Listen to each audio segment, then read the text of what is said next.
Pinupuri ka namin, O Diyos, Ama, Anak, at Espiritu Santo.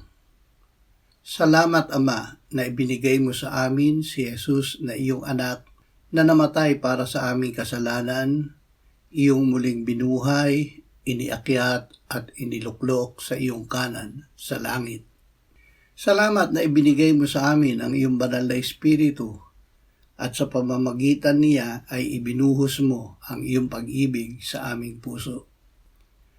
Panginoong Hesus, lumalapit kami sa iyo.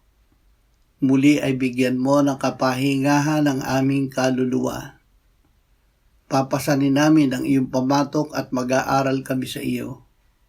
Salamat na ikaw ay maamo at may mapagpakumbabang puso at magaan ang iyong pamatok. Amen.